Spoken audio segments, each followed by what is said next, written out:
بسم اللہ الرحمن الرحیم۔ السلام علیکم ناظرین، آج کی ویڈیو میں ہم یہ جاننے کی کوشش کریں گے کہ کیا خدا اپنے بندوں کو ہدایت کے لیے خود منتخب کر لیتا ہے۔ آج ہم بات کریں گے ایک اطالوی نوجوان لڑکی سلویا رومانو کی، جو اب سلویا عائشہ کے نام سے مشہور ہو گئی ہیں۔ سلویا عائشہ رومانو لگاتار 500 دن تک افریقی دہشت گرد گروپ الشباب کی قید میں رہیں اور اب عالمی میڈیا کی توجہ کا مرکز بن چکی ہیں۔ 23 سالہ اطالوی نوجوان لڑکی سلویا رومانو کو 20 نومبر 2018 کو کینیا کے ایک گاؤں چاکاما سے اس وقت اغوا کیا گیا جب وہ افریقہ کے اس گاؤں میں یتیم بچوں کے سینٹر میں بطور رضاکار کام کر رہی تھی۔ اغوا کاروں کا مقصد سلویا کے ذریعے تاوان کی بھاری رقم وصول کرنا تھا، لیکن سلویا ایک مڈل کلاس فیملی سے تعلق رکھتی تھی۔ اغوا کاروں کا تعلق افریقہ میں القاعدہ کے افریقی نیٹ ورک الشباب سے تھا۔ سلویا کو 18 مہینے بعد اس سال 9 مئی کو بازیاب کروایا گیا۔ یہ اطالوی اور ترکی کی انٹیلیجنس ایجنسیوں کا مشترکہ آپریشن تھا۔ اطالوی وزیر اعظم جوزیپے کونتے سلویا کو لینے خود ایئرپورٹ پر پہنچے۔ ہونا تو یہ چاہیے تھا کہ سارا ملک اپنی اس بیٹی کی رہائی میں خوشیاں مناتا، لیکن سلویا کا حلیہ دیکھ کر اطالوی میڈیا اور اطالوی انتہا پسند سیاسی پارٹیاں اور اطالوی انتہا پسند لکھاریوں نے آسمان سر پر اٹھا لیا۔ سبز رنگ کا حجاب میں ملبوس سلویا کو جب حجاب اتارنے کا کہا گیا تو انہوں نے بتایا کہ وہ اب مسلمان ہو چکی ہیں۔ اپوزیشن جماعتوں نے الزام لگایا کہ اس کی رہائی کے لیے کئی ملین یورو کا تاوان دیا گیا ہے اور اس تاوان کا پیسہ دہشت گردوں کی پشت پناہی میں استعمال ہوگا۔ حکومت اس الزام سے انکار کر رہی ہے، لیکن سوشل میڈیا پر اس کے خلاف نفرت انگیز مہم چل پڑی۔ گھٹیا کومنٹ، گالیاں اور توہین آمیز جملے اس کا مقدر بنے۔ آخر اطالوی پولیس کو مجبوراً اس کا فیس بک اکاؤنٹ بند کرنا پڑا اور اطالوی قانون نافذ کرنے والے اداروں کو دھمکیاں دینے والے اکاؤنٹس پر کیس بنانا پڑا۔ اس کے مکان پر حملہ ہوا، پولیس کو اس کے گھر کے چکر لگانے پڑے۔ ماہرین نفسیات کا خیال تھا کہ سلویا اسٹاک ہوم سنڈروم کا شکار ہو چکی ہیں۔ یاد رہے کہ اسٹاک ہوم سنڈروم میں مریض اپنے ہی اغوا کاروں کی محبت میں گرفتار ہو جاتا ہے۔ الزام لگا کہ اس نے کسی دہشت گرد سے شادی کر لی ہوگی۔ الزام لگا کہ وہ شاید حاملہ ہو گئی ہوں گے۔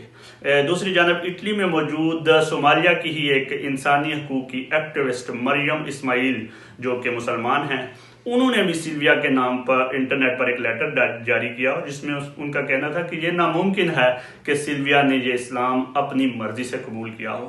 مریم کا کہنا تھا کہ الشباب کے دہشت گرد اتنے ظالم ہیں کہ ان کے خوف سے متاثرین کسی بھی قسم کا نظریہ قبول کر سکتے ہیں۔ الغرض جتنے منہ اتنی باتیں۔ کچھ ماہرین نفسیات کا خیال تھا کہ اس نے دہشت گردوں کے ڈر سے اسلام قبول کیا ہے، لیکن وہ بہت جلد اس اثر سے نکل آئیں گی اور اپنا حجاب بھی اتار دیں گے۔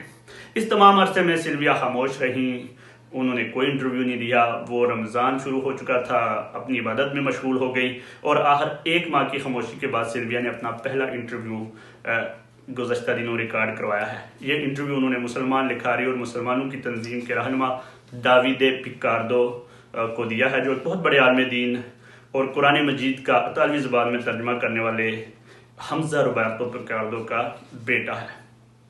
سلویا کا کہنا ہے کہ دوران تعلیم اسے دنیا بھر میں پھیلی ناانصافیوں کے خلاف کام کرنے کا جذبہ پیدا ہوا۔ وہ کہتی ہیں کہ مجھے چھوٹے بچوں اور خواتین پر ہونے والے ظلم اور سماجی ناانصافیوں کے بارے جاننے اور ان کی مدد کرنے کا شوق تھا۔ اسی لیے میں ذاتی تجربہ حاصل کرنے کے لیے اور بچوں کی مدد کرنے کے لیے افریقہ پہنچی۔ عائشہ کا کہنا تھا کہ اغوا ہونے سے پہلے میں خدا پر یقین نہیں رکھتی تھی۔ میں اپنے آپ کو اعلانیہ ملحد کہتی تھی۔ میں جب دنیا میں ہونے والے کسی سانحے کی خبر سنتی تو اپنی ماں سے کہتی کہ دیکھا، اگر کہیں خدا کا وجود ہوتا تو دنیا میں اس طرح کی برائیاں ہوتی۔ خدا کیسے انسانوں کو اتنا دکھ پہنچا سکتا ہے؟ مسلمانوں کے بارے میں بھی میرا نقطہ نظر بڑا منفی تھا۔ جب میں نے پہلی دفعہ ایک عورت کو میلان میں با پردہ دیکھا تو میرے ذہن میں پہلا خیال یہ آیا کہ اس بیچاری کو زبردستی دبا کر رکھا گیا ہوگا۔ البتہ جب عائشہ کو اغوا کیا گیا اور جب اغوا کار اسے لے کر جا رہے تھے تو ٹھیک اس لمحے وہ کہتی ہیں کہ میں نے سوچنا شروع کر دیا کہ میں تو اس ملک میں بطور رضاکار آئی تھی، ان لوگوں کی مدد کرنے آئی تھی اور میں تو کچھ اچھا ہی کرنے آئی تھی، میں نے کون سا گناہ کیا ہے؟ میں نے سوچا کہ یہ محض اتفاق ہے کہ مجھے اغوا کیا گیا ہے، کسی اور لڑکی کو اغوا کیوں نہیں کیا گیا؟ کیا میرے اغوا کا فیصلہ کسی اور طاقت نے کیا ہے؟ پہلا سوال وہ کہتی ہیں مجھے خدا کے بہت قریب لے آیا، جہاں سے میری روح کا سفر شروع ہوا۔ اس سفر کے دوران میں بہت زیادہ غور کرتی رہی۔ میرے پاس سوال تو بہت تھے لیکن ان سوالوں کے جواب نہیں تھے، لیکن میں پریشان ہونا شروع ہو گئی۔ یہ سوال مجھے اس وقت زیادہ پریشان کرنا شروع ہو گئے جب میں جیل میں تھی، ان کی قید میں تھی۔ میں یہ سوچتی تھی کہ میں کیوں قید ہوئی ہوں، کہیں خدا مجھے کوئی سزا تو نہیں دے رہا، کیونکہ میں اس کی ذات پر یقین نہیں رکھتی تھی اور میں اس سے اتنی دور ہو گئی ہوں۔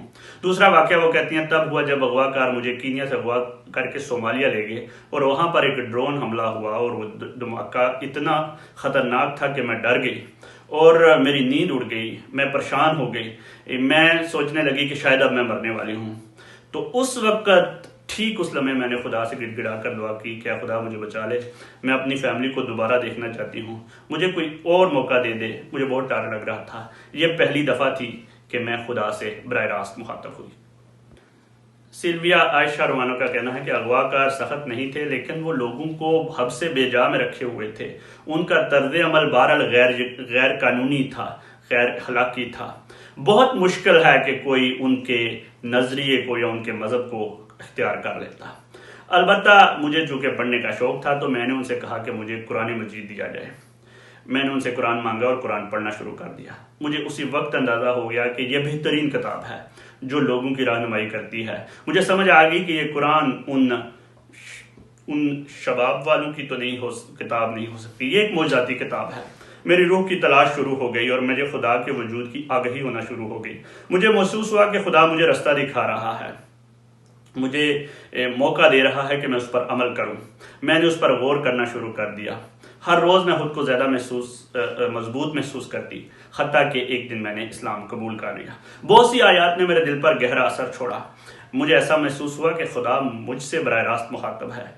مسلمان ہونے سے پہلے مجھے سورۃ انفال کی آیت نمبر 70 بہت اچھی لگی، جس میں خدا کہتا ہے کہ اے پیغمبر، جو قیدی تمہارے ہاتھ میں گرفتار ہیں ان سے کہہ دو کہ اگر خدا تمہارے دلوں میں نیکی معلوم کرے گا تو جو مال تم سے چھن گیا ہے اس سے بہتر تمہیں عنایت فرمائے گا اور تمہارے گناہ بھی معاف کر دے گا، اور خدا بخشنے والا مہربان ہے۔ ایک اور آیت جس نے میرے دل پر گہرا اثر چھوڑا وہ تھی کہ تم اللہ کے ساتھ کفر کا رویہ کیسے اختیار کرتے ہو، حالانکہ تم بے جان تھے، اس نے تم کو زندگی عطا کی، پھر وہی تمہاری جان سلب کرے گا، پھر وہی تمہیں دوبارہ زندگی عطا کرے گا، پھر اسی کی طرف تمہیں پلٹ کر جانا ہے۔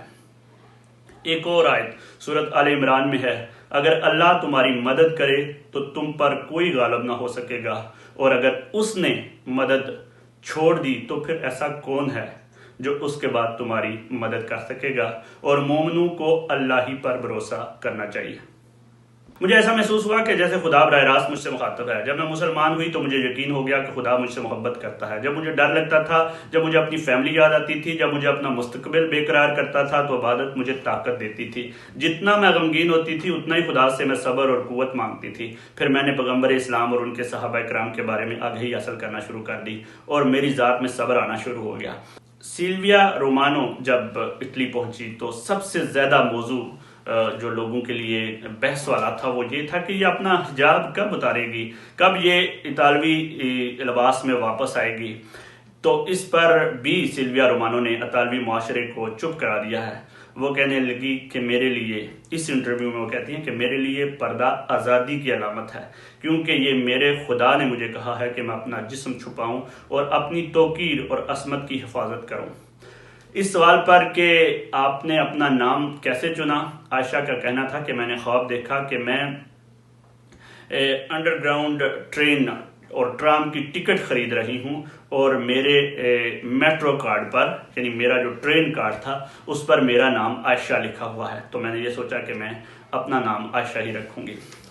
اس سوال پر کہ اسلام نے آپ کی زندگی میں کیا تبدیلی لائی ہے، عائشہ سلویا کا کہنا ہے کہ مجھ میں صبر آ گیا ہے، میں اپنے والدین کی عزت زیادہ کرتی ہوں، میں دوسروں کے بارے میں نرم دل ہو گئی ہوں، جب کوئی میرے ساتھ بد اخلاقی سے پیش آتا ہے تو مجھے اب غصہ نہیں آتا۔ سلویا عائشہ رومانو کے واقعے سے ہمیں 3 سبق ملتے ہیں۔ نمبر 1 کہ اگر آپ خدا کے بندوں کے کام آنے کے لیے گھر سے نکلتے ہیں تو وہ نہ صرف آپ کو دنیا بھر کے دشمنوں سے محفوظ رکھتا ہے بلکہ آپ کی ہر لمحے آپ کے ساتھ ہوتا ہے اور آپ کی حفاظت کرتا ہے۔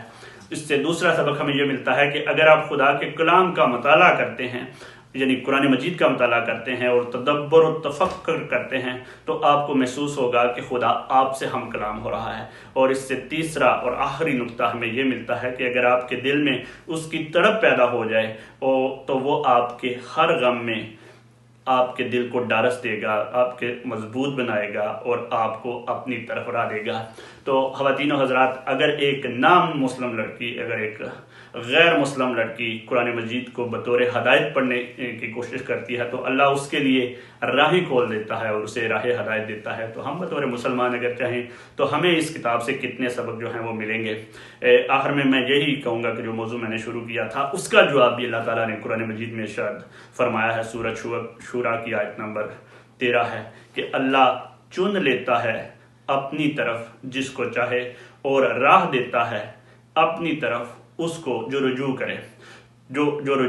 تو میں اللہ تعالیٰ سے دعا کروں گا کہ عائشہ سلویا رومانو کو اللہ تعالیٰ استقامت دے اور ہمیں اس کے واقعے سے سبق سیکھنے کی ہمت دے کہ قرآن مجید ایک بہترین کتاب ہے جو راہ ہدایت ہے۔ اگر ہم چاہتے ہیں کہ ہمارا خدا ہم سے ہم کلام ہو تو ہمیں بھی قرآن مجید کا مطالعہ ہر روز کرنا چاہیے۔ بہت شکریہ۔